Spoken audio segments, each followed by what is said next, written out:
these kids have been through painful, disastrous situations, but at least today we've rescued them and we now can work towards recovery. Wallace enticed and compelled his victims to produce sexually explicit materials for him, materials he later commercially sold to others. Total blackout. While you slept, the vault was purged. 23,000 children have been digitally assassinated. Their names, gone. Their histories, erased. This isn't a glitch, it's a harvest.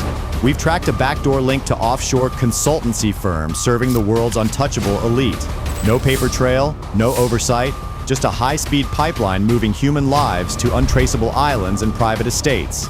The system didn't break, it was hijacked for unspoken appetites. The data is bleeding, the kids are vanishing, and the clock just hit zero. We are hunting shadows before the last file is deleted forever. If you believe every child deserves a name and a home, hit like and subscribe to help us bring these forgotten files to light. The clock on the wall of the National Foster Care Data Exchange read 2:14 a.m. In the silent, sterile hum of a Tier 4 data center in Northern Virginia, the impossible began to happen. This wasn't a crude ransomware attack by foreign hackers looking for a payday. There were no flashing red warnings, no demands for Bitcoin. Instead, it was a clean room execution. A high-level administrative command originating from an internal terminal with God mode privileges was executed. In an instant, the digital lifeblood of the American foster system began to drain. One by one, the dots representing children on the national heat map flickered and died. By the time the sun rose over the Potomac, 23,000 children had been digitally assassinated. Their names, their medical histories, their trauma records, and, most crucially, their physical locations were scrubbed with military-grade precision. They didn't just go missing from their beds, they went missing from reality. In the eyes of the United States government, these 23,000 souls had never existed. This wasn't a glitch, it was a harvest. A systematic de-indexing of the most vulnerable human beings on the planet, designed to ensure that when the physical removals began, there would be no alarm to sound, no paper trail to follow, and no digital breadcrumbs leading back to the monsters in the dark. The true horror of this digital assassination became clear 48 hours later in a quiet suburb outside of Cincinnati. A veteran foster mother, a woman who had opened her home to over 50 children in her lifetime, woke up to find the 7-year-old girl in her care, Maya, was gone. There was no broken window, no forced entry, just an empty bed and a lingering scent of a chemical sedative. When she frantically dialed 911, the nightmare transitioned from a kidnapping to a twilight zone. The responding officer plugged Maya's ID into his cruiser's terminal. The result? No record found. He checked the foster mother's license.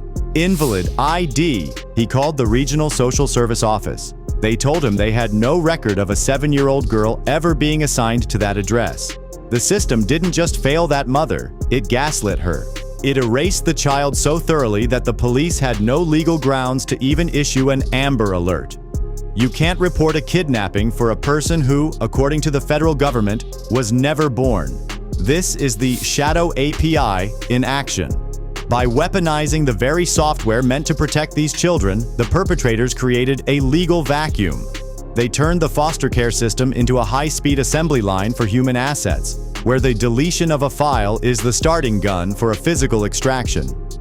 FBI forensic units, led by a small task force of agents who refused to be bought off, eventually discovered the ghost glitch was actually a sophisticated backdoor. This wasn't a bug, it was a feature. Deep within the architecture of the latest mandatory security patch, pushed to every state agency 3 months prior, was a hidden protocol. It was a search engine for the invisible. The algorithm was specifically designed to flag children with zero social footprint, those without living biological parents, without siblings in the system, and without active legal representation. These were the unclaimed ones, the ones who could disappear without a headline. This is where the connection to the global elite becomes undeniable. These 23,000 files weren't just deleted, they were exported. Before the data was wiped from the US servers, it was beamed via encrypted satellite uplink to a series of black site servers in offshore jurisdictions.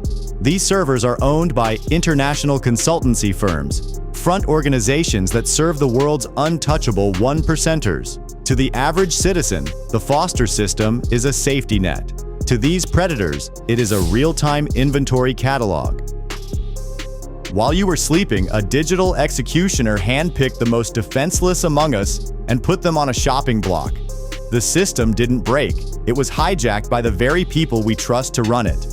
The data is bleeding.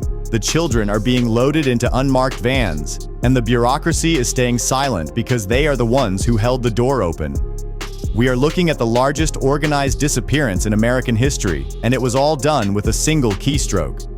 The vault is empty, the ghosts are being moved, and the war for the truth has only just begun. The digital erasure of 23,000 files was merely the inventory prep. When investigators finally cracked the international talent procurement servers, they didn't find a messy, dark web forum. They found a high-end, polished marketplace. It was a boutique of souls, a digital showroom where American foster children were listed like luxury assets for a clientele that operates above the law. This was an automated point-and-click system for human trafficking, specifically designed for the world's untouchable elite. In this shadow economy, children are no longer human beings. They are high-yield commodities. The hijacked Shadow API didn't just delete names, no uploaded genetic blueprints. The FBI uncovered folders organized by purity scores. We are talking about DNA markers for cognitive potential, blood types, and facial symmetry scans. The clients of this industry, billionaires, influential politicians, and global fixers, don't just want a child, they want a specific type of human stock. They are looking for untainted genetics to fill their private estates, or to serve as protégés in lives that will never be scrutinized by any government. The price tags are staggering. A standard placement for a healthy toddler starts at $250,000, but for Tier 1 candidates, children with high IQ indicators or specific physical traits, the bidding starts at $500,000. This isn't an adoption.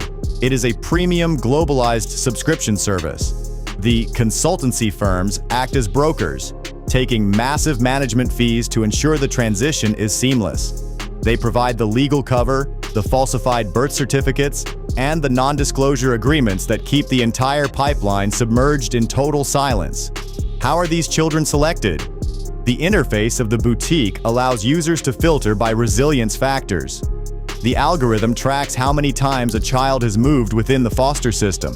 The fewer the ties to a consistent foster parent or social worker, the higher their availability score. The system is literally hunting for the loneliest children in America. It is a predator's search engine, programmed to exploit the tragedy of the foster system's inherent instability to find victims who won't be missed. The boutique also sells the total erasure of a child's past. For an additional fee, these firms offer a rebirth package. This involves a secondary sweep of the child's digital footprint, wiping school records, hospital visits, and even local news archives where they might have been mentioned. They aren't just taking the child's future, they are murdering their history. By the time a child reaches a villa in Marbella or a penthouse in Dubai, they have been scrubbed clean of their American identity. They are given a new name and a new nationality, backed by official documents provided by corrupt officials in satellite states. The outrage is that this market was built using data we provided. Every time a social worker entered a note about a child's progress, they were unwittingly updating a sales catalog. The adoption industry shadow didn't need to break into our homes. They just bought the people who built the databases. The system is no longer a safety net. It is a harvest field. Financial traces show that the money isn't just staying with the brokers, it is flowing back to the very policy advisors who advocated for the modernization of the foster care system in the first place. This is the ultimate betrayal. While American families pray for the safety of the next generation, a digital gavel is falling in an offshore boardroom, sold to the highest bidder, removed from the face of the earth. The system didn't just fail, it was turned into a profit machine for the powerful. We will follow the physical trail of these ghost files. The private hangars, the midnight flights, and the extraction network that moves children through our airports like untraceable contraband. The digital deletion was the signal, the boutique was the showroom. But this is where the nightmare turns physical.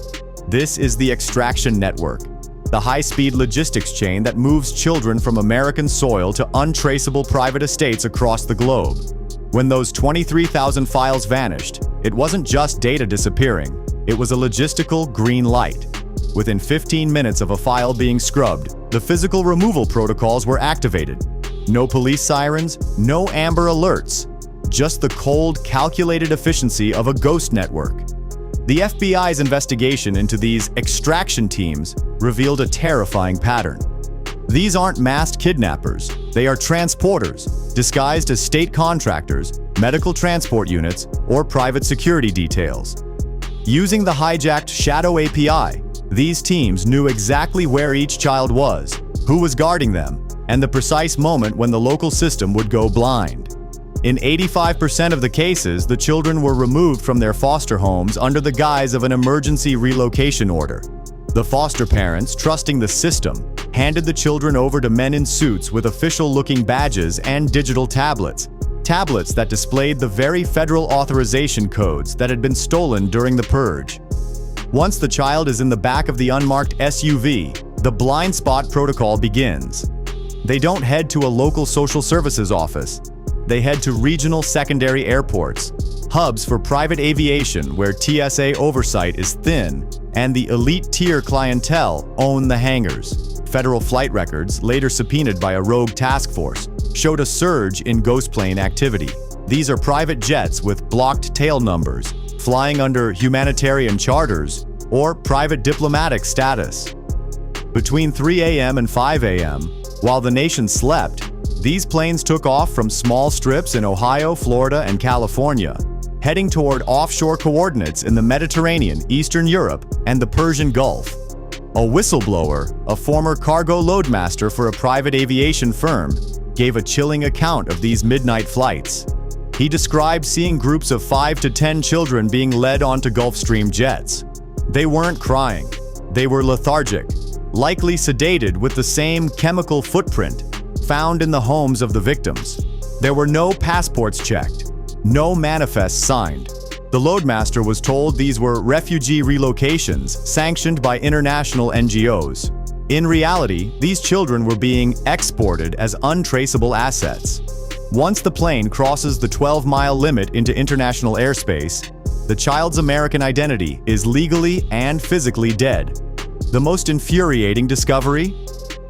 The extraction network is protected by a wall of systemic silence. When local sheriffs attempted to track these flights, they were met with national security blocks. The software companies that manage the foster care databases have massive lobbying arms in Washington. These companies are funded by the same private equity firms that own the international consultancy groups we exposed. It is a closed-loop system of corruption. The money goes from the billionaire client to the consultancy firm, to the software lobbyists, who then ensure that the backdoors in the system remain open. This is the adoption industry shadow at its most lethal. They have turned our borders into a sieve and our foster system into a supply chain.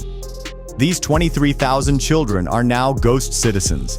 They are being raised in boutique schools on private islands, or worse, they are being utilized by the global elite for purposes that the law cannot even define. The paper trail has been burned, the digital trail has been scrubbed, and the people who hold the power to stop it are the ones cashing the checks. As we close this file, remember the number, 23,000. That is not a statistic. That is a stadium full of children who were betrayed by the flag that was supposed to protect them. The vault is empty, the ghost planes have landed, and the system is already looking for its next harvest. The only way to stop the next 23,000 from vanishing is to force this shadow into the light. The clock is ticking, and the machine is still running. 23,000 names, 23,000 lives, erased with a single keystroke and whisked away on planes that officially never took off. What we have uncovered is more than a security breach. It is a moral bankruptcy at the highest levels of our society. The adoption industry shadow isn't just a group of hackers, it's a syndicate of the untouchable, feeding on the very children our taxes were meant to protect. They banked on the fact that these children were invisible.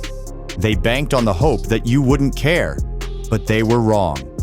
Every time we share these stories, every time we refuse to look away from the ghost files, the shadow shrinks. The people behind the Shadow API and the Ghost Plane network rely on one thing: your silence. They want you to believe this is too big to fight, that the elite are too powerful to touch. But history shows that even the most sophisticated machines break when the light of truth becomes too bright to bear. Maya and the thousands like her are out there tonight, somewhere beyond the reach of a standard police report, but not beyond the reach of justice.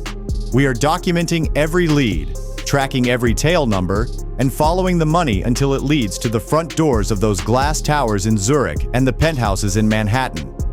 This investigation doesn't end here. It ends when the vault is reopened and the children are brought home. If you have any information, or if you refuse to let these 23,000 souls remain ghosts, you know what to do. Stand with us, demand oversight, never stop asking, where are the children?